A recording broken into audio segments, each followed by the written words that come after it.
Donc comme j'en avais parlé aux frères et aux sœurs également dans l'annonce, ce qui était de ce cours-là, j'avais dit qu'on allait parler d'un point qui est à mes yeux très important, très important même, et qui concerne la da'wa, une da'wa qui se propage. Une da'wa qui se propage à travers différents supports, car on sait que de nos jours, beaucoup de moyens sont facilités. Que ce soit donc les enregistrements, maintenant actuellement, et ça c'est tout nouveau en réalité, ça date que de certaines années, que l'on peut compter donc sur les doigts de la main, l'internet et tout ce qui a été mis donc à disposition des gens pour pouvoir donc propager ce qu'ils croient, ce qu'ils voient être le chemin droit. Donc on s'aperçoit à travers le net et tous donc ces moyens de propagation qui sont très rapides et qui touchent beaucoup de gens dans un temps qui est restreint. Et c'est dans ce sens donc qu'il incombe à tous ceux qui prêchent vers al-haq, qui connaissent donc cette religion qui repose sur le Coran, sur la Sunna et sur la voie des pieux prédécesseurs, et qui, alhamdoulilah, connaissent d'où ils prennent leur religion parmi les grands savants salafiyyin de cette Ummah qui sont connus par tous. Car si les moyens aujourd'hui sont facilités et si l'accès est facilité, alors il va de soi donc que la connaissance de ces savants salafiyyin reste très facile pour chacun de nous, à condition que le travail des prêcheurs soit fait. Ici donc je vais faire une parenthèse. On m'a demandé, et c'est pour ça donc je vais faire cette, on va dire cette mise au point.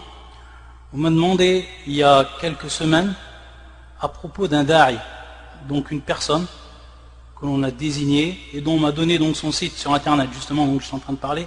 C'est pour ça que je parle et je dis donc qu'on est arrivé à un temps où un peu n'importe qui peut propager de manière très rapide ce que lui il voit être la vérité. Et donc dans cette optique-là, on m'a fait passer il y a quelque temps donc des liens vers un site et des paroles d'un frère, d'un prêcheur qui fait donc son prêche et qui ont développé donc tous ces moyens, que ce soit l'internet, également ce qu'on connaît le Facebook, etc. pour prêcher donc. On m'a donné des liens, on m'a demandé ce que j'en pensais. Et donc ensuite moi j'ai répondu en regardant les liens qu'il y avait. Pour moi ça c'était si évident.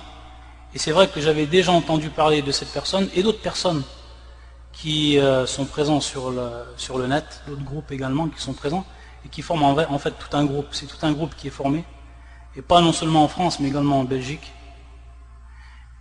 Et donc j'ai répondu au questionnaire et ensuite j'ai eu plusieurs messages comme si les gens ils avaient été étonnés, ou alors on m'avait demandé de confirmer pourquoi j'avais dit cela, ou alors on confirmait si c'était bien moi qui avais dit cela, car les gens apparemment ils avaient été étonnés, et je ne vois pas pourquoi ils avaient été étonnés, car les preuves elles ont été données pour ce qui est de ce frère qui s'appelle donc Rachid Abu Hudayfa, qui est un imam, ou alors dans la ville de Brest, je pense qu'il y a une communauté là-bas qui est assez restreinte, et à la kulli hal, j'ai regardé donc ce qui était présent dans son site et j'ai vu des choses qui étaient inacceptables.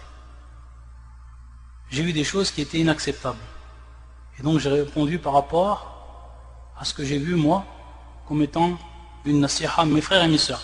Et sachant que j'ai eu l'information que beaucoup de gens, ils étaient troublés donc par ses propos. Et en réalité, il n'y a pas à être troublé par des propos ou les propos qu'il a tenus, ou alors ce qu'il est en train de faire comme da'wa, ce qu'il est en train de prêcher. Il n'y a pas à être troublé. Car, alhamdulillah, je vais, inch'Allah, développer cela, car c'est important à comprendre et à savoir.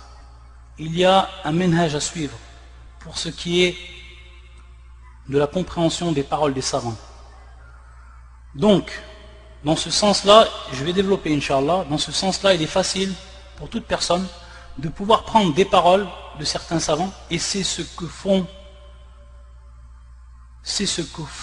de manière quotidienne ceux qui suivent le minhaj des takfiriyin ou le minhaj al-khawarij, ils ont fait cela dans un premier temps avec les textes du Coran et de la Sunna. Et on a déjà développé ces points concernant le muhkam ou le mutashabiha, que l'on retrouve dans le Coran et que l'on retrouve dans la Sunna. Mais également lorsqu'on parle de muhkam et de mutashabiha, ou alors lorsqu'on parle de mujmal et de mufassal, on le retrouve également cela dans les paroles des savants. Et c'est pour cela qu'on va voir que beaucoup de gens d'innovation, parmi ceux qui sont rentrés dans le takfir, ils vont prendre des paroles de grands savants connus pour avoir appelé au contraire de ce qu'ils appellent eux. C'est quand même assez extraordinaire, mais c'est leur façon de faire. Donc eux, ils arrivent à prendre des paroles des savants et de faire croire aux gens que ce qu'a dit le shir, c'est muwafiq, en conformité avec ce que lui, il appelle, ou ce à quoi lui, il appelle. Ça, c'est un procédé qui est connu chez les gens de l'innovation. C'est pas un procédé qui date d'aujourd'hui. Ça, c'est un procédé qui date depuis que le Coran il est descendu. Et Allah Azza wa Jal nous a mis en garde de ces gens-là. Et le prophète sallallahu alayhi wa sallam nous a mis en garde de ces gens-là. Qui salakou al maslak, qui ont donc pris cette voie-là, ayadan billah. Donc ils ont fait cela avec le Coran, avec la Sunna. Et ils ont fait également cela donc avec les paroles des savants. On va s'apercevoir que dans les paroles des savants, il y a des paroles qui sont mujmal, sont d'un caractère général, am. Et il y a des paroles qui sont mufassal, qui vont expliquer, qui vont détailler des questions bien précises. Donc qu'est-ce qu'ils font? Ils vont prendre la parole qui est mujmal et ensuite ils vont faire dire au shir ce que eux ils ont envie de lui faire dire. C'est-à-dire que les gens, lorsqu'ils vont écouter la parole du shir et ensuite écouter la déduction que va en faire ce da'i, eux ils vont croire donc que c'est la parole du shir. Donc il va avoir une orientation bien voulue de ce qui a été dit. Et ça en réalité c'est un minhaj, c'est une voie qui est connue des gens de l'innovation et de la passion, car par là ils suivent leur passion. Ils n'ont pas cherché à suivre al-haq, ils ont suivi leur passion. Ils ont été chercher donc chez les savants ce qui était en conformité avec leur passion. Na'taqid thumma nastadil. Eux ils vont avoir une croyance, ils vont avoir un point de vue et ensuite ils vont défendre en cherchant des paroles des savants. Et ils vont délaisser tout ce qui a été détaillé sur ces questions-là. Tout ce qui est clair. Si je dis cela, c'est pour que les frères et les sœurs ils comprennent que ça c'est un manhaj, que c'est général, et qu'à partir de là on peut identifier beaucoup de gens à travers cela. Beaucoup de gens à travers cela. C'est pas une personne, bi'aynihi, ou alors deux personnes, trois personnes, c'est toute une catégorie de gens que l'on va pouvoir connaître à travers donc la connaissance de cette méthode-là. C'est pour ça qu'il est important donc aux frères et aux sœurs de connaître ces méthodes, de connaître donc comment les gens de la sunna et du consensus, comment ulama salafiyoun yastadillun, yastanbitun al-ahkam, yastadillun, yahtajjuna bil adilla, également bi aqwal al-ulama, c'est-à-dire comment ils vont déduire ce qu'ont dit les savants lorsqu'ils vont revenir à ce qui est détaillé chez les savants, et qu'ils vont savoir donc en reprenant toutes leurs paroles, la parole des savants, ils vont savoir quel est le maqsoud, quel est donc ce qui était voulu par ce savant comme parole. Donc on n'a pas le droit d'isoler certaines paroles qui sont mujmal, je le redis, qui sont générales, et ensuite en tirer une déduction qui va être propre à ce que la personne lui veut suivre comme passion. Sallallahu alayhi wa sallam. Et qui va donc délaisser ce qui est clair, ce qui est évident de notre religion. Dans ce sens, je vais vous rapporter, donc sur cette règle que je viens de citer, qui est importante à connaître, je vais vous rapporter des paroles de Cheikh al-Islam ibn Taymiyyah, rahimahullah ta'ala, et qui concerne donc cette règle et dont il faut faire très très attention.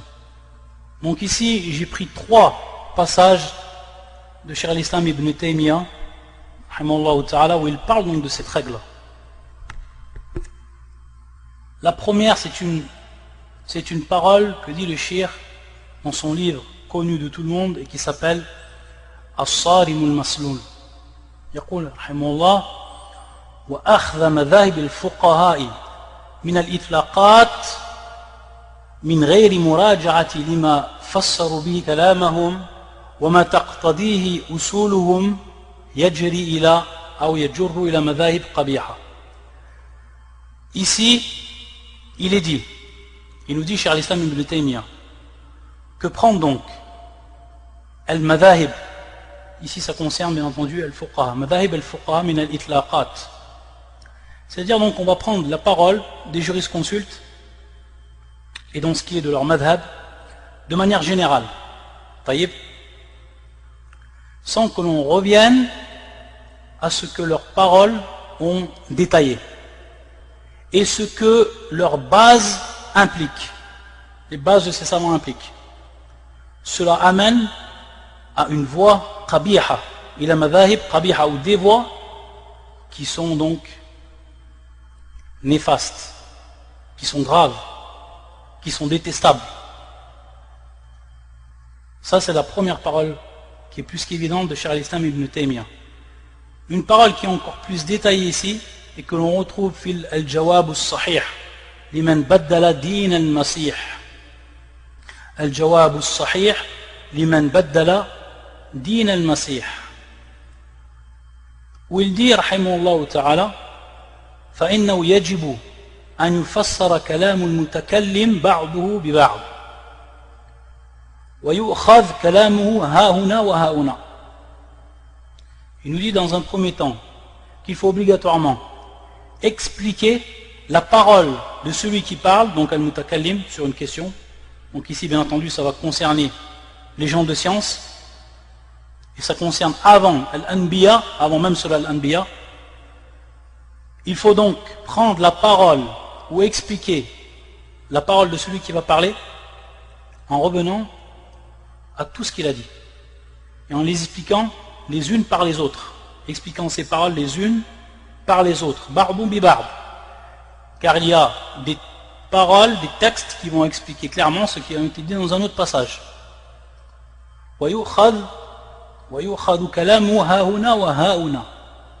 C'est-à-dire donc on va prendre sa parole ici et ici. On n'a pas le droit de prendre une seule parole, de la dégager du texte, une parole qui va être par exemple générale, et ensuite en faire ce qu'on veut avec. وتعرف ما عادته يعنيه ويريد بذلك اللفظ إذا تكلم به بذلك اللفظ إذا تكلم به طيب. Et on doit savoir donc, on va savoir quelle est donc l'habitude de cette personne-là, qu'est-ce qu'il veut dire donc par le texte ou par le terme qu'il va employer. طيب. وتعرف المعاني التي عرف أنه أرادها في موضع آخر. Et on doit donc savoir ce qu'il a voulu dire le shir, ce qu'il a voulu dire la personne, ou le shir, ou le savant, ou même que ce soit des textes. Al-Nusus, on doit donc connaître le sens qui ont été connus de cette personne, comme quoi il a voulu dire cela dans d'autres endroits. Ce qu'il a voulu dire ici, ce savant-là, on va retrouver son explication dans d'autres endroits. Donc ça revient à l'explication des termes par d'autres termes, des textes par d'autres textes, pour connaître donc et pour valider la pensée, ce qu'a voulu dire le savant finalement. فإذا عرف عرفه وعادته في معانيه وألفاظه كان هذا مما يستعان به على معرفة مراده. Donc à partir de là, lorsqu'on a su ce qu'il a voulu dire, lorsqu'on a su quelle est son habitude, ce qu'il emploie dans ses paroles, dans les termes qu'il choisit, c'est à partir donc de cela réellement qu'on va s'aider à connaître ce qu'il a voulu réellement dire. partir de cela uniquement. On va connaître le manhaj du shir. On va connaître ce qu'il dit généralement, c'est-à-dire continuellement. Et également, on connaît donc ces paroles. On connaît ce qu'elles veulent dire en rejoignant donc ces paroles entre elles, comme on a vu auparavant. أما إذا استعمل لفظه في معنى لم تجري عادة باستعماله فيه وترك استعماله في المعنى الذي جرت عادته باستعماله فيه وحمل كلامه على خلاف المعنى الذي قد عرف أنه يريد بذلك اللفظ بجعل كلامي متناقضا وترك حملي على ما يناسب سير كلامه كان ذلك تحريفا لكلامه عن موضعه وتبديلا لمقاصده وكذبا عليه فهذا أصل من ضل في تأويل كلام الأنبياء على غير مرادهم. الله أكبر. Regardez ce qu'il dit ensuite, le shir. Il dit donc, si maintenant on va utiliser les textes, on va utiliser les paroles, on va utiliser les termes qu'a utilisé ce savant, ou qu'a employé ce savant, dans une fima'nan, c'est-à-dire donc dans un sens qui est contraire à ce que veut le shir, de par yani son manhaj, de par ce qui est connu de lui, de par ses habitudes, taïb, ce qui est clair donc de lui, et qu'on va donc délaisser ce qu'il est connu de lui, de son manhaj, ce qu'il est connu de lui, de ses paroles et ce qu'il veut dire, et donc qu'on va donc employer ces termes ou déposer ces termes dans un autre contexte, contrairement à ce qu'il a voulu dire, quel est derrière cela ce qu'il veut dire de par donc ces termes, ces paroles, etc., en plaçant donc ces paroles mutanaqiban, c'est-à-dire donc qui sont entre elles mutanaqiban, elles sont entre elles opposées, elles sont contradictoires. Donc à un moment le shir dit ça et à un moment il dit cela. La personne ne comprend rien. On essaye donc de montrer aux gens qu'il y a ici un tanaqud pour en tirer donc ensuite un profit. Car en réalité, lorsqu'on a employé les termes que le shir lui n'a pas voulu et on les a employés, donc des termes qui vont être ici de façon générale, qui vont être donc dits par le shir de manière générale, etc., ou alors concernant un sujet bien précis, qu'on va délaisser ce qui est de son manhaj, ce qui est donc de ce qui est connu de lui, min adatu, min urfu, comme il a dit le shir. Donc les termes qu'il a employés sont importants, min urfu, min adatu. Alors, à ce moment-là, et bien entendu, on a délaissé le fait de prendre en compte ce qu'il veut dire habituellement par ses paroles, car on sait donc de ses habitudes, de ses paroles. Il nous dit kana dhalika tahrifan li kalamihi an mawdi'i. C'est-à-dire donc qu'ici, on a fait un acte de tahrif. At-tahrif. Donc on voit bien que le terme il est grave ici, qui est employé par Cheikh al-Islam, lorsqu'il dit tahrif, yuharrif. C'est-à-dire donc qu'il va, ils ont altéré cette parole-là de son contexte. Donc ici il y a bien eu altération, tahrifan, altération. Wa tabdilan lima qasidihi. Il y a donc ici eu carrément un changement de ce que il a été voulu, de ce que le shir, de ce que le savant il a voulu dire, de son maqsad, de ce qui était visé par sa parole. Wa kadiban alayh. Et c'est un mensonge sur lui. Regardez bien. Et il nous dit le shir, pour bien nous faire comprendre que tout a une base, ce que reprennent sous plusieurs formes les gens de l'innovation, de la passion de nos jours, ça revient toujours à des grandes bases qui sont présentes chez ces innovateurs depuis les premiers temps. فَهَذَا أَصْلٌ مَنْ ضَلَّ فِي تَأْوِيلِ كَلَامِ الْأَنْبِيَاءِ عَلَى غَيْرِ مُرَادِهِمْ. C'est-à-dire ici c'est une base concernant ceux qui ont dévié dans l'interprétation de la parole des prophètes, des envoyés, contrairement à ce qu'ils ont voulu dire. Donc regardez ici, il faut comprendre cela. Il faut comprendre donc cette règle, ou en vérité cette méthode. Ici c'est une méthode. C'est un manhaj, c'est une méthode qu'utilisent les gens en innovation.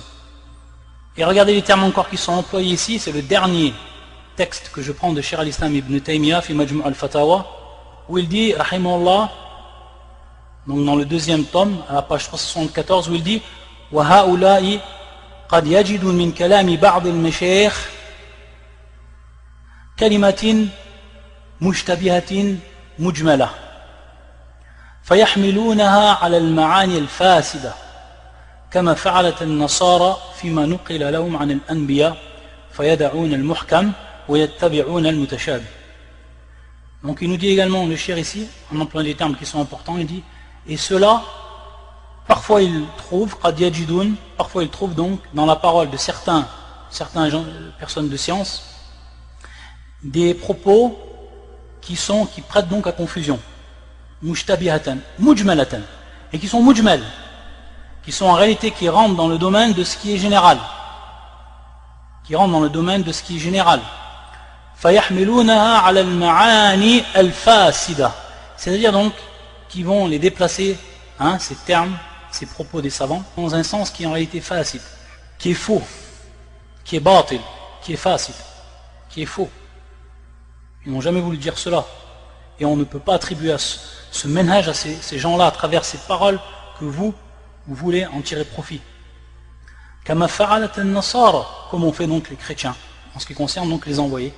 Fayada'un al-muhkam, donc ils ont délaissé ce qui était muhkam, ce qui était clair, qui était de toute évidence, et ils ont suivi al-mutashabi, ils ont suivi donc ce qui pouvait prêter en confusion de par donc une mauvaise compréhension ou par une interprétation qui est néfaste, ou par une interprétation qui est corrompue, qui est altérée.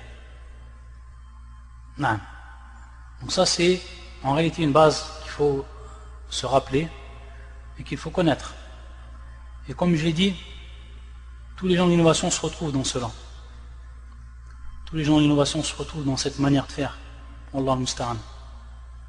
Donc il est clair que à partir de là, la personne elle peut savoir comment embrouiller ses frères et ses sœurs avec des paroles prises des savants. Alors que ceux qui ont un minimum de science par rapport à ces mêmes savants, ils connaissent ces autres paroles, ils connaissent même la vie de ces gens-là, ils connaissent leurs livres, ils connaissent leur position, ils connaissent leur minhaj dans leur vie, et c'est donc très clair pour tout le monde, sauf bien entendu pour ceux qui vont avoir un manque de science, qui vont avoir un manque d'information, etc. Et donc c'est à partir de là que ces gens-là placent leur filet, de pouvoir capturer des gens dans ces mêmes filets, pour qu'ensuite ils les suivent, et qu'ils soient bien enrôlés.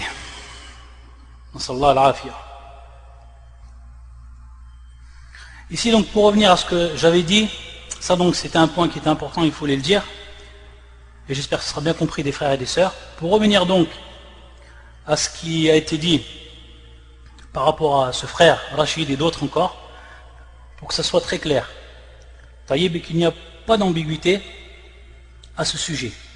Ça concerne donc ce frère-là, ça concerne également d'autres frères. Ça concerne également d'autres frères. Et tout ce que je veux dire, je ne vais pas l'avancer comme ça, et je vais vous dire les liens, ou je vais vous montrer les liens donc que j'ai, et qui sont pour moi des preuves, et qui sont plus que clairs. Donc, bien entendu, c'est pour que ça soit clair, et c'est pas ici dans le but de faire connaître encore plus ces gens-là. Taïeb, parce que également aussi, le problème qui peut advenir parfois, par moment, c'est que ces gens ils sont peu connus, mais quand on fait ensuite des roudoud, à partir de là, eux, ils jouent sur ça, ils essayent de se faire connaître encore plus. En disant, regardez, on parle de nous, ça veut dire que notre da'wah elle marche, ça veut dire que les gens ils sont jaloux de nous. Nam, aussi ça. Souvent on entend cela. C'est par jalousie qu'ils ont parlé sur ses frères. Et comme souvent, ce que je peux entendre, et lorsqu'on entend ces paroles, et qu'on apporte des preuves qui sont claires, on les entend dire, est-ce qu'ils ont ouvert nos poitrines pour savoir ce qu'il y a à l'intérieur de nous? On peut donc faire, retourner la parole, cette parole sur eux. Comment peuvent-ils dire de Du'at Salafiyin que lorsqu'ils parlent sur eux, c'est par jalousie? Est-ce qu'ils ont vu ce qu'il y avait dans nos poitrines? Est-ce que c'est par jalousie qu'on fait cela? Ou alors c'est par jalousie, s'il y a jalousie pour notre religion, Si jalousie il y a, c'est par jalousie pour notre religion, pour notre ménage. Ou alors c'est par simple jalousie qui est employée dans le mauvais sens du terme. Ici c'est tout simplement, comme je l'ai dit, si on parle de cela pour que ce soit clair pour les frères et sœurs. Taïeb, et pour qu'ensuite il y ait une nasiha à ces gens qui les ont suivis et qui les défendent. Et apparemment, ce qui est encore pire de ce que je pensais, il y a une fois que j'ai parlé sur ce frère, ou ce qui a été, parce que j'ai vu que ça avait été repris donc sur le net, c'est encore pire de ce que je pensais, c'est que j'ai ensuite appris que ce frère-là, il avait mis des vidéos dans son blog ou dans son site sur un radd ala al-jamia, ayadan billah. Ça c'est la pire des choses qu'on pouvait apprendre à propos de ce frère-là. Et qu'ensuite il a enlevé, mais il est resté des preuves, qu'il avait mis donc dans son site un radd ala al-jamia. Et vous savez tous qui est al-jamia, qu'est-ce qu'ils veulent dire par al-jamia. Et ça réellement c'est vraiment très, très grave, et ça prouve donc ce que ces gens-là suivent comme minhaj. Et ce que ces gens-là suivent comme Méchir, car elle était connue de ce grand savant, Cheikh al-Jami, que c'était une personne qui était dans le collimateur des gens de l'innovation. Et c'est une personne qui a combattu toute sa vie les gens de l'innovation, et qui était très fort dans cela, par ses audios, et qui était très direct par rapport à cela. Il a passé sa vie, rahimullah, avec des grands savants, et dont on a eu beaucoup de akhbar de ce grand savant, de par ses propres élèves, comme notre cher Abdullah al-Bukhari, qui était un de ses élèves qui l'ont suivi une grande partie de sa vie, qui faisait partie min al-Khawas, min tullabi, et qui nous a beaucoup parlé sur ce grand savant, sur sa vie, et sur ce qu'il a fait, et son combat contre les gens de l'innovation. Et c'est pour ça donc que tous les savants, que ce soit Cheikh Ben Baz, que ce soit Cheikh Al-Uthaymin, les grands savants d'Arabie Saoudite, ont tous défendu ce cheikh. Et également le grand savant Cheikh Salih Al-Fawzan, qui également a défendu ce cheikh à maintes reprises. Encore dernièrement, lorsqu'il est venu à Djoubel, on lui a encore posé la question sur Al-Jamia, parce qu'ici c'est encore, malheureusement, c'est encore, ce terme il est encore beaucoup utilisé, Al-Jamia, qui a donc fait un rad, qui a réfuté de manière très claire ce qui était voulu par ce terme-là et la fausseté de ce terme-là. Et que ceux qui emploient ce terme-là, sont ceux qui ont eu la haine donc contre ce savant et contre le menhaj qu'il a porté. C'est ça le principal, contre le menhaj qu'il a porté durant toute sa vie, rahimahullah ta'ala. Ala kulli hal, ça c'est une parenthèse, mais c'est aussi important de le dire, parce que ça je ne savais pas et je l'ai su donc après. Donc c'est encore pire de ce que j'aurais pu penser. Ayadan billah. Ici, je vais vous montrer maintenant une règle que ces gens ils vont utiliser, que ce Rachid, et que Rachid c'est simplement lui un maillon de la chaîne. Il va suivre en fait des da'was que l'on connaît depuis très longtemps, des da'was qui sont présentes et qu'il n'a rien inventé à la kulli hal, et lui il ne fait que suivre. Ici, on va rapporter une règle que eux ils suivent, et même s'ils démentent qu'ils la suivent, on va voir que tatbiqan, c'est-à-dire en pratique, ils la suivent. Cette règle-là, alhamdulillah, on l'a connue de nos méchères depuis très longtemps. Et ça fait partie donc des règles qu'eux ils utilisent, ça fait partie min sifat al-mubtadi'a. Et des règles qui ont été avancées par ces gens-là. Eux, lorsqu'on va leur parler de al-mukhalafat et des gens qui font al-mukhalafat, lorsqu'on va leur parler de al-bid'a et des gens qui font la bid'a, eux, qu'est-ce qu'ils vont faire? Ils vont condamner al-mukhalafa s'ils la voient, ou ils vont condamner la bid'a s'ils la voient, mais ils ne condamneront jamais celui qui l'a fait, celui qui en est l'auteur, celui qui la propage, celui qui se vante d'être son auteur, etc. Ils ne pourront en réalité les critiquer. Ils vont uniquement, eux, critiquer l'acte. Et c'est pour ça que je vais d'abord lire une parole du Cheikh Al-Allama. Donc c'est un rad de Cheikh Rabi' ibn Hadi al-Madkhali hafidhahullah ta'ala sur cette shubuhat. Lorsqu'ils disent نحذر من البدعة ولا نحذر من أصحابها لأن التحذير من أصحابها يفرق الصفوف. C'est-à-dire cette règle qu'ils vont employer, les gens de l'innovation, ils vont dire, on va mettre pour ceux donc qui voient la bid'a, qui voient des bid'a, ils vont dire, nous on met en garde de la bid'a, de l'innovation, mais on ne met pas en garde des gens de l'innovation. Ou alors des gens qui ont commis ces bid'a, ou qui sont sur ces bid'a, sur ces innovations. Quelle est la cause de cela? Il y en a mettre en garde contre ces gens. Ça crée la division dans les rangs. Ici je fais une parenthèse parce que ça me vient à l'esprit. Donc on voit bien là où Cheikh Ibn Baz rahmatullah alayhi, lorsque je vous ai cité, et c'était pas voulu, c'était pas voulu, lorsque j'ai cité pour ce qui était du cours, donc du nouveau musulman, alors les premiers pas du nouveau musulman, lorsque j'ai cité donc qu'il n'y avait pas lieu de se diviser, que cela était interdit pour ce qui concernait certaines branches, ou alors les branches de la religion, pour ce qui était de la jurisprudence, et plus particulièrement donc on avait vu par rapport à la description de la prière. Donc on voit bien ici le farq.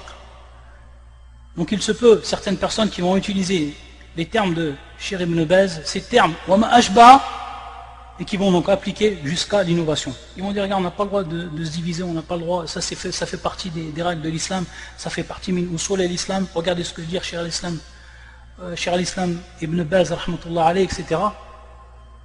Donc vous voyez, ils vont prendre donc soit ce qui va être sur un point précis, soit ce qui va être encore plus général des paroles des savants, et ensuite ils vont l'appliquer à ce qu'eux ils veulent. Le Cheikh Rabi' il a répondu à cela. Ça fait partie min sharit al-rudud al-rabi'iyya ala al-ba'd al-shubha al-qutbiyya, ala ba'd shubhat al-qutbiyya, c'est-à-dire donc certaines donc les réfutations de Cheikh Rabi' sur les shubhat des qutbiyya, donc de ceux qui suivent le manhaj de Sayyid Qutb.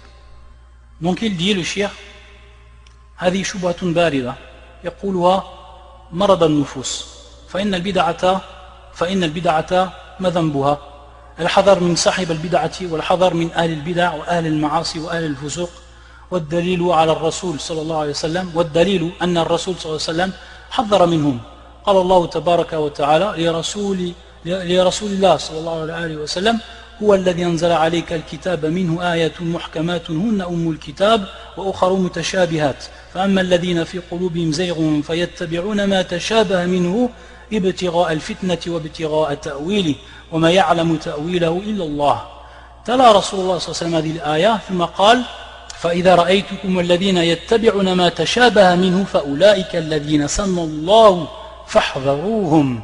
انظروا القرآن، حذر من أصحاب الزيغ وذمهم أشد الذم وبين خبث نواياهم وسوء طواياهم لأنهم يتقصدون إضلال الناس فأما الذين في قلوبهم زيغ فيتبعون ما تشابه منه ابتغاء الفتنة وابتغاء تأويله.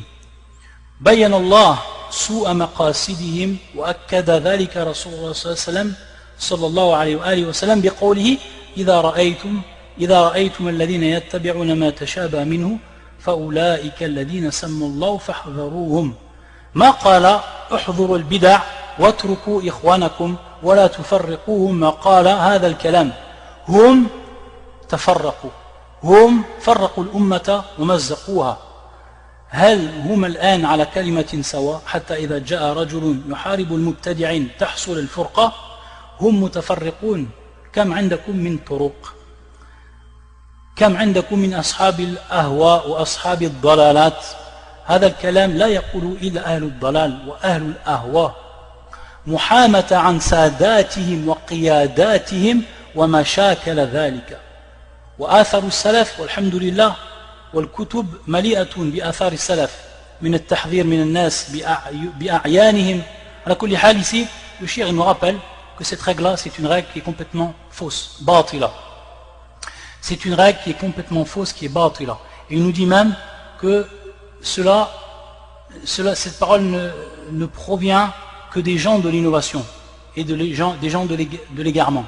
Et afin qu'ils protègent ceux qu'ils suivent, ceux qu'ils ont pris donc comme qaïd, c'est-à-dire donc comme chef, ou alors comme cheikh, et qu'ils les suivent, ou comme chour et qu'ils les suivent. C'est pour les protéger. Il nous rappelle le cheikh que alhamdulillah athar salaf, c'est-à-dire donc ce qui est venu des salaf, c'est rempli, c'est rempli pour ce qui est de ce bab-là. C'est-à-dire de mettre en garde contre l'innovation, de mettre en garde contre les gens qui font ces innovations, bi'a'yanihim, c'est-à-dire en les citant, par leur nom, bien entendu. Le cheikh, il nous a dit qu'en réalité, ceux qui disent cela, ce sont ceux qui sont malades du cœur, de l'intérieur. Et il nous dit, فَإِنَّ الْبِدْعَ مَا ذَنْبُهَا, c'est-à-dire la bid'a en elle-même, quel est son dam, quel est son ithm, quel est son péché. Il nous dit, al-hadar, c'est-à-dire tout ce qui va concerner la mise en garde des gens de l'innovation et des gens du péché, alul ma'asi ou alul fusuq, et des pervers. Ad-dalilu anna Rasul sallallahu alayhi wa sallam haddara minhum, que le prophète sallallahu alayhi wa sallam il a mis en évidence contre eux. Et il nous a cité donc le verset وَالَّذِي أَنزَلَ عَلَيْكَ الْكِتَابَ مِنْهُ آيَةٌ مُحْكَمَاتٌ هُنَّ أُمُّ الْكِتَابِ. Il a cité le verset, le cheikh, c'est celui qui a fait descendre sur toi un livre. Il y a parmi donc ce livre ayatun muhkamatun, donc des versets qui sont clairs, qui sont évidents. On a déjà fait des cours sur ce qui était al-muhkamat ou al-mutashabihat. Et on a montré, c'était un cours, c'est un cours qui est présent sur le site. Et on a bien montré que ce que voulait dire al-muhkamat ou al-mutashabihat. Et on a montré que c'était la voie des gens d'innovation sur ça. Naam. Minhu ayatun muhkamatun, donc des versets qui sont clairs, qui sont évidents. Hunna ummul kitab, et qui représentent donc le fondement du livre, qui représente la base du livre. Wa akharu mutashabihat, et d'autres donc qui prêtent à confusion. On sait, qui prêtent à confusion de par donc certaines interprétations que pourraient faire les gens. Fa amma alladhina fi qulubihim zayrun, donc ceux qui ont dans leur cœur az-zayr, donc qui ont la déviation.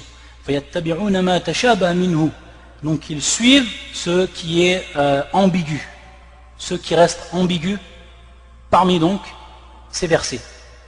Et ibtira al-fitna, ils font cela en voulant par là al-fitna, le désaccord, le schisme, la tentation, etc. Wabtira ta'wili wa ma ya'lamu ta'wilahu illa Allah. Et donc en voulant par là l'interprétation, bien entendu leur mauvaise interprétation, alors que c'est Allah, wa ma ya'lamu ta'wilahu illa Allah, alors que c'est Allah subhanahu wa ta'ala qui connaît la réelle interprétation, le verset. wa ma ya'lamu ta'wilahu illa Allah. Illa Allah. Le prophète sallallahu alayhi wa sallam, il a récité ce verset. Lorsqu'il a récité ce verset, le prophète sallallahu alayhi wa sallam, qu'est-ce qu'il a dit? Il a dit, lorsque vous verrez ces gens qui cherchent ce qui est ambigu, minhu, donc parmi ces versets, fa'ulaika alladhina sammallah, donc c'est ceux qu'Allah Azza wa Jalla a désignés, fahbaruhum. Donc il nous dit, le cheikh, regardez comme le Coran, il a mis en garde contre les gens de la déviation, et qu'il les a critiqués d'une forte critique, qui est plus que claire, qui a mis en évidence que leur niya, elle était khabith, qu'elle était pourrie leur niya, qu'elle était non valable, néfaste. Wasu tawayahum, tout ce que, en réalité, ils cachent, tout ce qui est mauvais, tout ce qu'ils cachent donc aux gens, tout ce qu'ils renferment en eux. Car ils veulent par cela faire dévier les gens. Ils veulent par cela faire dévier les gens. Non, c'est clair, ils veulent faire par cela faire dévier les gens. Ils veulent faire dévier les gens du manhaj. Ils veulent faire dévier les gens des grands savants, de ce qu'on dit en réalité les grands savants. Ils veulent que l'on suive leur chour à eux, leur manhaj à eux, ce que ils ont fait comme innovation dans la religion, ayadan billah. Donc tout ça c'est un cheminement, tout ça c'est un stratagème, tout ça c'est des méthodes qui sont mises en place par ces gens-là.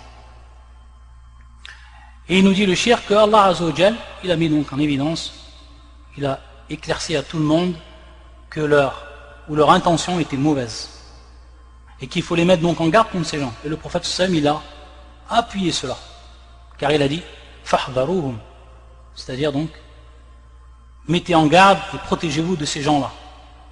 Il n'a pas dit, le prophète sallam, uniquement ce qui concerne al-bid'a, watruku ikhwanakum, et il n'a pas dit délaissez donc vos frères et ne wala tufarriquhum, et il n'a pas dit ne vous divisez pas. Donc il n'a pas dit mettez en garde et écartez-vous de la bid'a, des innovations, et délaissez vos frères, c'est-à-dire ceux qui ont fait ces innovations, et ne vous divisez pas. Cette parole-là, elle n'existe pas. Et il nous rappelle le cheikh que ce sont eux qui ont divisé en réalité la communauté, et qui l'ont déchiré. Car en réalité, lorsque tu regardes Ces gens d'innovation, tu les trouves en réalité en eux, mutafarriqun, qu'ils ont des tours, qu'ils ont chacun le nom des voies. Ils sont tous dans des déviances propres à eux. Donc en vérité, le shir, il nous rappelle que ces gens-là, s'ils avaient réellement connu le texte du prophète sallallahu alayhi wa sallam, ils n'auraient pas dit donc de telles choses, ils n'auraient pas employé de telles règles. C'est-à-dire, nous, on met en garde uniquement contre la bid'a ou le mukhalafat et on laisse donc les gens qui en sont les auteurs. Maintenant ici, j'ai dit, je vais vous montrer en réalité que cette application, elle est faite par ce frère-là. Donc lui, il applique cela. Maintenant, est-ce que c'est inconscient? Parce que ce terme inconscient, eux, ils le nomment inconsciemment. Quand ils font des grosses erreurs, quand ils disent des choses qui ne prêtent plus à confusion, ils nous disent, ça s'est fait inconsciemment. La preuve de cela, je vais vous donner maintenant un rabit, link. Alors vous allez voir de votre propre. Vous allez pouvoir lire de vous-même. Regardez bien maintenant. Ça c'est un cours. Hein. C'est un cours d'un da'i qui fait des conférences, qui fait des cours. Taïb. Donc maintenant je vais vous laisser ouvrir. Et moi je vais l'ouvrir également en même temps. Donc vous voyez ici, c'est un cours donc, de ce frère qui s'appelle Nadir Abu Anas. Et donc ça vient du site douros.net. Douros.net où ils font donc leur da'wa là-bas. Des efforts dans la propagation de leur da'wa. Donc regardez bien. Le titre donc de ce cours, ça s'appelle Vas-y doucement, groupe secte et ahzab. Regardez déjà au deuxième point. De même, il a fait une erreur. Donc ça, c'est des points, ça a été supprimé. Hein, parce qu'en réalité, ça a été mis en ligne. Et des gens, donc, ils ont dû entendre, ils ont dû faire descendre ce cours-là. Et ensuite, il y a eu des choses qui ont été supprimées, une mise à jour. Donc là, on voit en deux. De même, il a fait une erreur historique sur les Khawarij en disant qu'ils ont combattu le prophète, alayhi salatu wassalam, alors qu'en fait, il avait combattu les compagnons. Cette parole a été supprimée. Naam. Donc ça, vraiment, c'est une erreur assez quand même grosse d'un point de vue historique, de dire que les Khawarij, ils ont combattu le prophète, alayhi salatu wassalam. Ala kulli hal, passons sur ça. Et regardez bien le troisième point. Il a aussi mis à la même échelle les salafis et les chiites. Il a aussi mis à la même échelle les salafis et les chiites. Il nous a signalé que ce fut une erreur qu'il a fait inconsciemment. Cette parole a été supprimée. Il nous a signalé que ce fut une erreur qu'il a fait inconsciemment. Donc c'est pour ça que j'ai dit, maintenant je ne sais plus si maintenant ils le font inconsciemment sans savoir ce qu'ils font, sans savoir ce qu'ils disent, qu'ils vont balancer comme ça des termes, c'est-à-dire le terme salafi, peut-être qu'ils ne savent pas ce que ça veut dire salafi réellement, et qu'ils nous disent ensuite qu'il a aussi mis à la même échelle les salafis et les chiites, mettre à la même échelle les salafis et les shi'as. Vous savez qui c'est les chiites? Riyadan billah. Il nous a signalé que ce fut une erreur qu'il a fait inconsciemment. Donc ici, on est dans le domaine de l'inconscient. Ça s'est fait inconsciemment durant un cours. Donc je vous laisse juger par vous-même. Bon, c'est pour ça donc que c'était une précision que je voulais faire à partir donc de la da'wa de ces gens. Barakallahu fikum. Taïb. On va revenir donc à ce qu'on est en train de dire.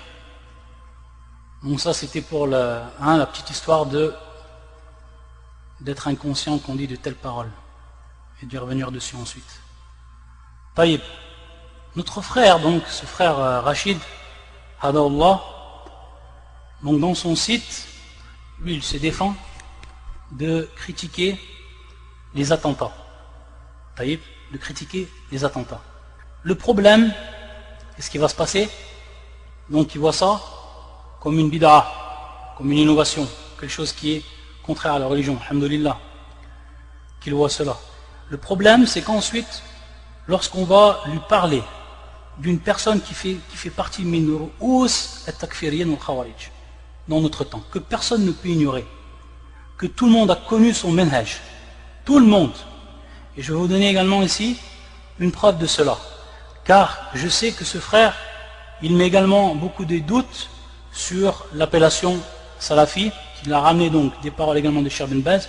Je sais qu'il y a également une traduction qui a été faite, donc il y a un travail alhamdoulilah qui a été fait, traduction par rapport à cette appellation de Cheikh Ben Baz. Donc ici on a également une application de ce qui a été pris des paroles des chouyours, et donc il n'a pas donc été fait un travail de regarder toutes les paroles de ces chouyours, de comprendre en réalité qu'est-ce qu'ils veulent par moment, par ce qu'ils ont voulu dire, de connaître également quel est réellement le manhaj de ces gens-là, de ces savants-là, qu'est-ce qu'ils disent à ce propos-là, donc de rassembler et de faire vraiment un travail scientifique. Je vais vous donner donc ensuite un lien et vous allez comprendre. Donc Naam, pour ce qui est de ce frère Rachid, lorsqu'on va lui parler de, et c'est assez marrant d'ailleurs, c'est même assez comique, je dirais même, lorsqu'on va lui parler de Ben Laden, il va vous répondre par quelque chose qui est vraiment comique. Il va vous dire qu'il ne connaît pas cette personne, j'ai entendu ses paroles, donc qu'il n'a pas pris le café avec lui, etc. Donc, il n'a jamais voulu critiquer Ben Laden. Alors que tout le monde sait que Ben Laden, c'était un des grands da'i, un des grands prêcheurs en ce qui concerne le takfir des hukuma, des gouvernements, du gouvernement d'Arabie Saoudite. Qu'il a été connu pour donc sa grande da'wa en faveur du terrorisme. Et d'ailleurs, ce qui ne peut échapper à personne, je vais vous mettre des liens, c'est à titre de rappel quand même, parce que c'est bien lorsqu'on parle de donner des choses qui sont concrètes. C'est important de donner des choses qui sont concrètes. Je vais vous donner encore un autre lien ici, donc qui était à la tête de Al-Qaïda, de leur groupe donc Al-Qaïda, que tout le monde connaît, que personne ne peut ignorer. Regardez ce que dit Cheikh Abdel Mohsin Al-Abbad.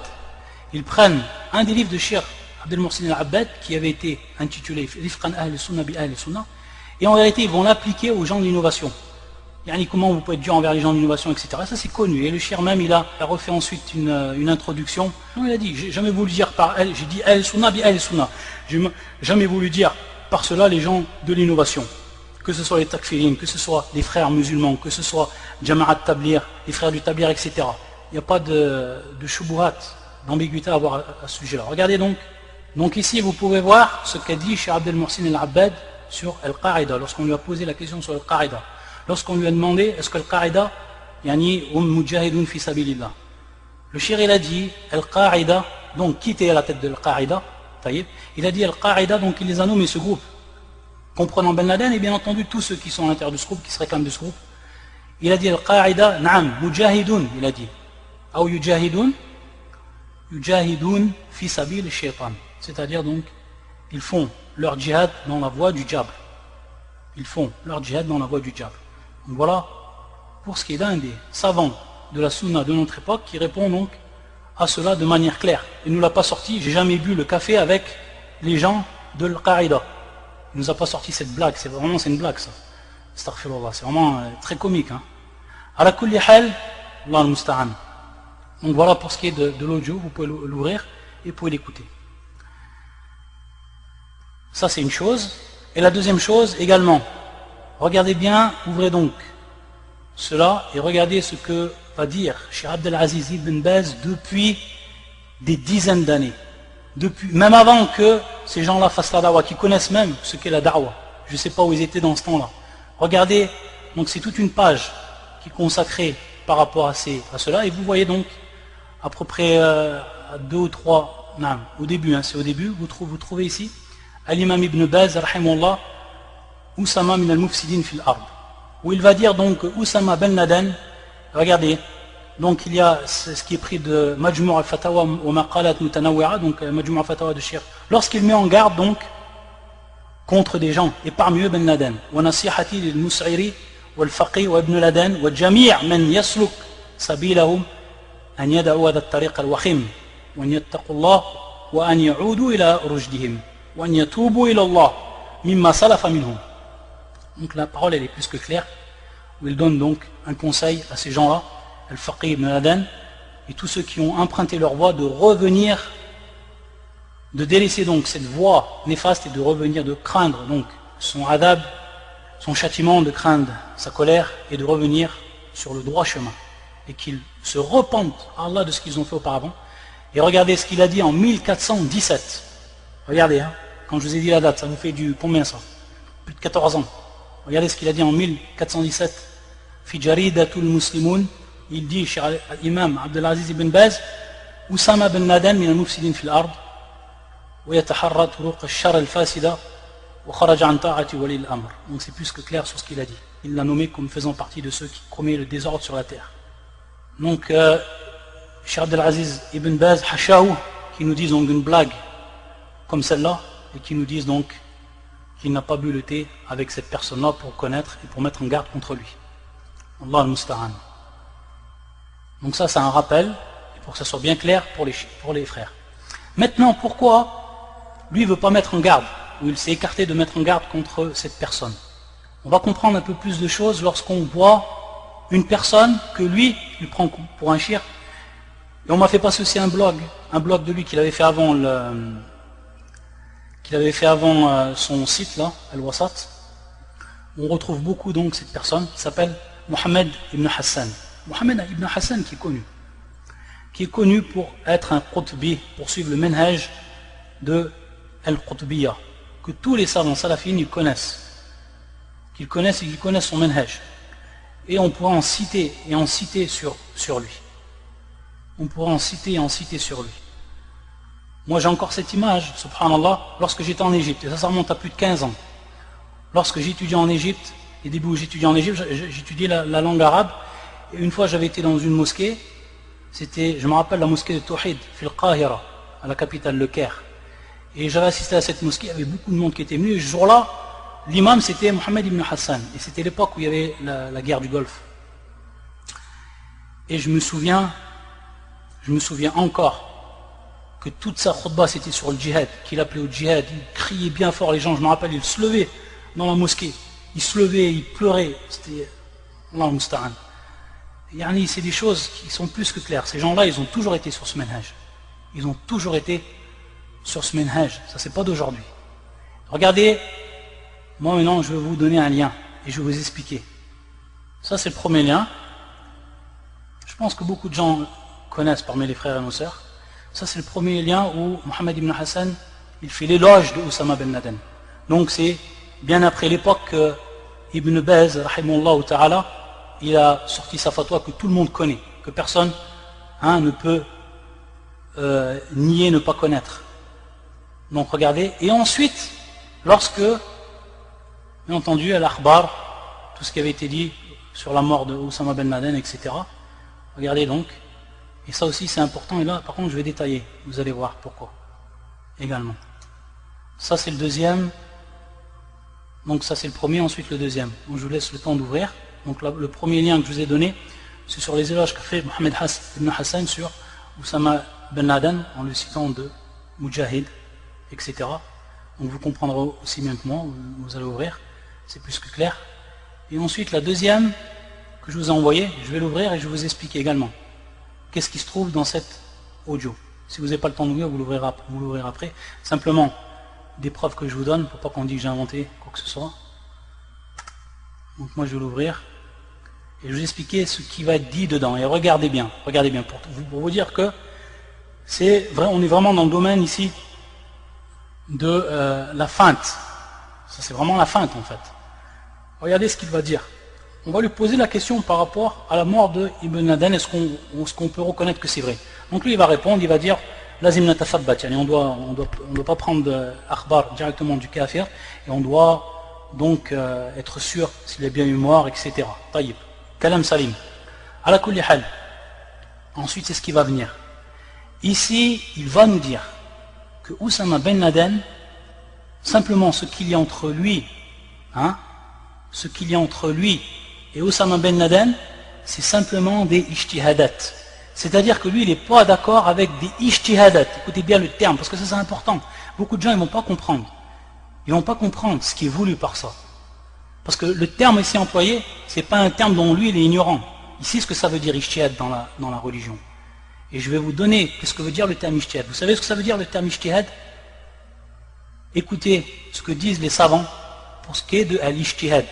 C'est badhul majhoud fil ilmi bi ahkam ash-shar'. C'est donc déployer les efforts dans le domaine religieux en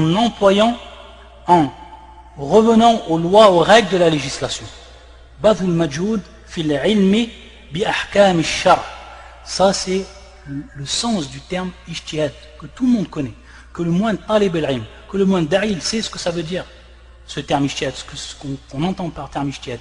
Lui, il voit tout simplement qu'entre lui et Oussama ben Laden, il n'est pas d'accord avec lui sur des ijtihadat qu'il a eu, Oussama ben Laden. Est-ce qu'on appelle ça des ijtihadat? On appelle ça un manhaj. On appelle ça une voix, la voix des Khawarij, la voix des Takfiriyin, qui est plus que claire. Vous trouverez des milliers de paroles des savants sur cela. Et on revient encore à la parole de Cheikh Ibn Baz, rahmatullah alayh. Comment peut-on dire ensuite, Cheikh Ibn Baz, il nous dit que cela c'est une voix, que c'est al-ifsad, et ici lui il nous traduit, alors que c'est tout nouveau, ça remonte à pas vieux. Il ne faut pas nous dire que c'est des anciennes, comme la première audio, que c'est des anciennes audios. Ça c'est tout nouveau. Donc il va utiliser un terme en disant ijtihadat. C'est uniquement ce qu'il y a entre lui et Osama Ben Laden. C'est simplement, il n'est pas d'accord sur ces ijtihadat. Et on a vu ce que veut dire le terme ijtihadat. C'est pas la peine que je détaille plus dans cela, je pense que c'est plus que clair. Pour ceux qui sont doués d'intelligence, pour ceux qui veulent comprendre. Pour ceux qui veulent comprendre, c'est plus que clair. Taïeb. Donc maintenant, on va comprendre pourquoi notre ami Rachid, à partir de là, lui, il ne va pas critiquer Osama Ben Laden. Prenons en compte la règle qu'a suivi le shir dont il propage ses liens de partout, même pour dénoncer donc les salafis, pour dénoncer le ménage salafi, donc il a appelé la nouvelle mode. Et c'est entre parenthèses, le terme nouvelle mode, c'est un terme qui est grave. Et j'aimerais, lorsqu'il a cité ce terme nouvelle mode, d'où il a pris ce terme et vers quel savant, vers quel shir il est revenu. Parce que cette personne, il a étudié chez personne. Il a étudié chez personne, c'est un autodidacte. Il a pris des livres, il les a lus et ensuite il fait da'wah. C'est une personne qui est un autodidacte, qui a appris chez personne. Taïeb, il faut que ça soit clair. C'est une personne qui n'a pas étudié. Donc il va faire une da'wah à ce moment-là. Et pour faire de telles choses, pour attaquer donc à ce niveau-là, et dire de telles paroles, on va lui demander sur quel shir il est revenu pour mettre en place tout cela. Quel va être son shir. Et pour rapporter également les paroles de les paroles de Mohamed Hassan dans cette silsila qui nous a fait la nouvelle mode. Car là, c'est un domaine qui est grave.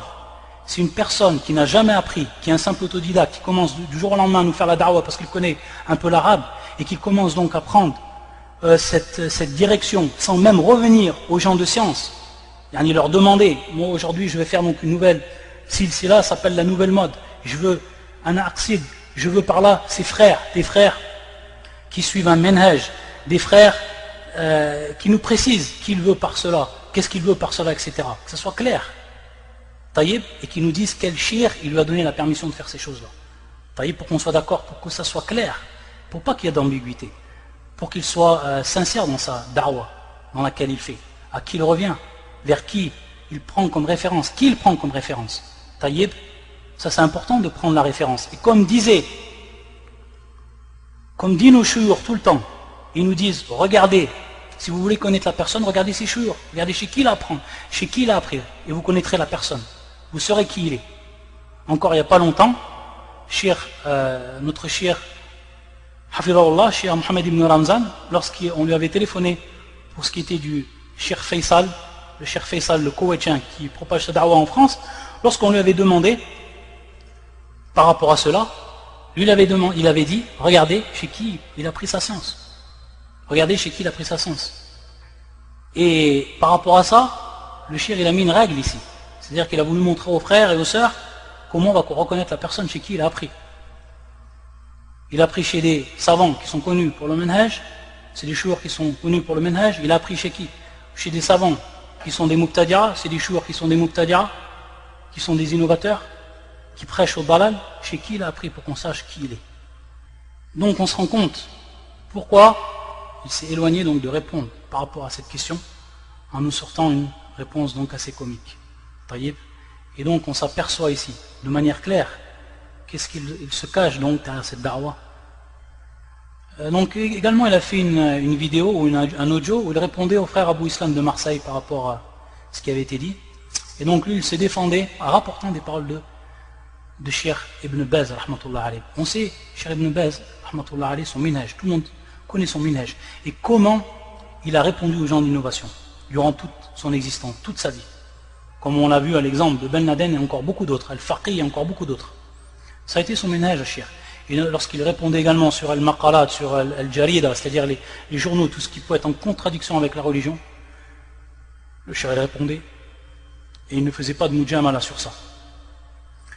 Et naam.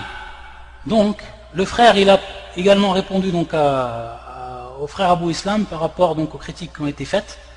Il a dit normalement, c'est pas de cette façon qu'on doit faire. Et il nous rappelle donc une parole de Shir que lui également il a rapporté, j'ai vu, dans sa série, yani Tahdir, ou la mise en garde d'une nouvelle mode, qui est une parole de Shir Ibn Baz, parmi donc c'est les premiers articles qu'il a mis, donc lorsque j'ai regardé. Et donc il nous rappelle sur ce 6e point qu'a dit le Shir, donc c'est dans ce qu'il a traduit, et donc on voit encore que c'est général ici, comme je l'ai expliqué.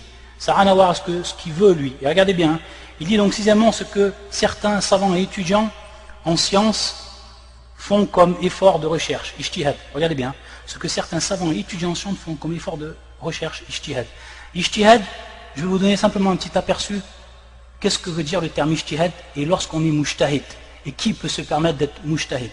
Taïb, je vais vous rapporter, Inch'Allah ta'ala, maintenant, parmi les conditions pour être mujtahid, et donc pour faire un ijtihad. Donc mujtahid, ijtihad, ce n'est pas des petits termes. Et c'est bien ce qui est expliqué par le shir ici.